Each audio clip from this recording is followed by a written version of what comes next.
Que la grâce de Jésus notre Seigneur, l'amour de Dieu le Père et la communion de l'Esprit Saint soient toujours avec vous. Bien-aimés dans le Christ, en ces dimanches dédiés à la fête du corps et du sang du Seigneur, le mystère de l'Eucharistie, mystère du corps livré et du sang versé du Seigneur Jésus, est d'abord et avant tout un mystère de foi. On pourrait même dire qu'il est le mystère de la foi. C'est d'ailleurs ce que nous rappelle la prière de l'Église lorsque, après la consécration eucharistique, le prêtre proclame « Il est grand le mystère de la foi ». Oui, il est grand et puissant, bien chers frères et sœurs. Il est beau et resplendissant. Il est vivant et transformant, le mystère de l'Eucharistie. Bien chers frères et sœurs, je voudrais encore avec vous refaire ou faire d'abord en reprenant les paroles du psaume d'aujourd'hui. Je les cite. « Comment rendrai-je au Seigneur tout le bien qu'il m'a fait ?»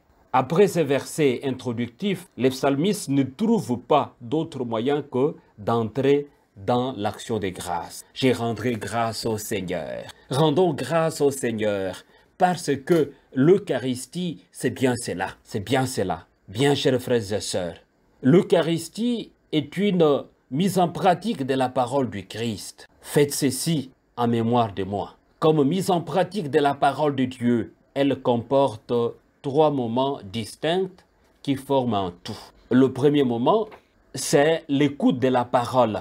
L'écoute de la parole nous prépare à recevoir Jésus en nous et en notre vie. La parole, bien chers frères et sœurs, creuse en nous le désir. Elle ouvre un chemin pour que le corps du Christ devienne notre corps. Sans cela, nous risquons de passer à côté de cette rencontre intime et bouleversante de l'Eucharistie. Il s'agit d'une rencontre sans pareille. Bien, chers frères et sœurs, le deuxième moment de l'Eucharistie, c'est le partage du pain et du vin, signe du sacrifice libérateur et de l'alliance. Pour se rencontrer, il faut être là. Voilà. Dieu est toujours là. Et toi, mon frère, et toi, ma sœur, es-tu là? Mais nous sommes là.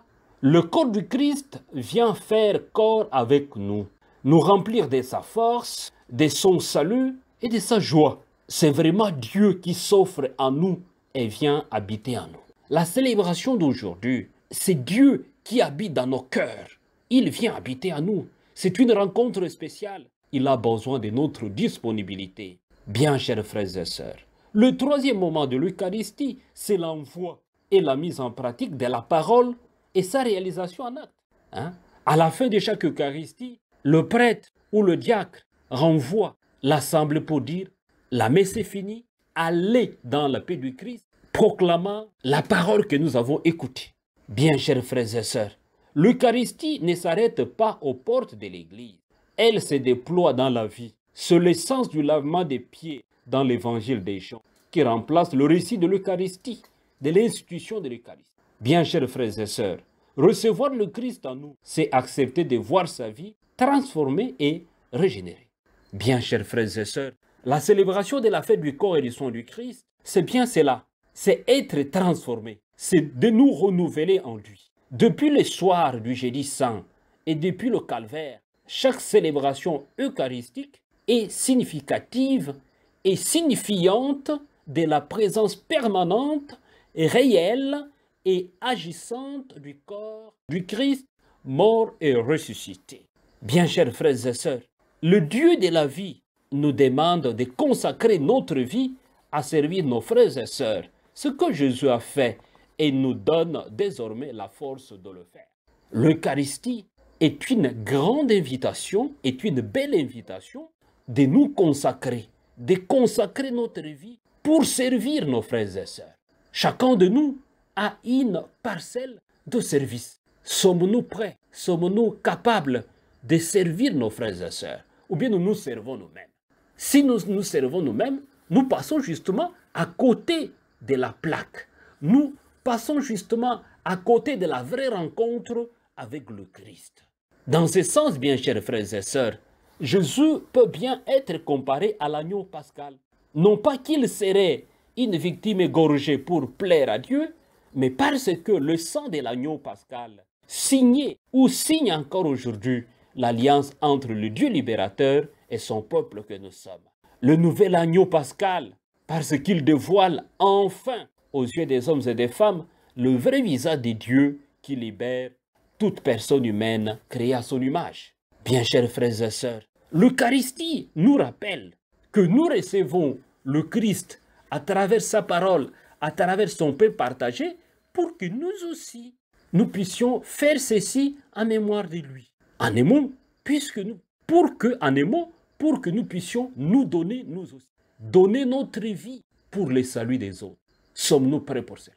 Ou bien nous sommes bornés dans nos égoïsmes inutiles et nous ne sommes pas prêts à donner notre vie pour le bien des autres. Nous célébrons aujourd'hui le grand mystère, bien chers frères et sœurs.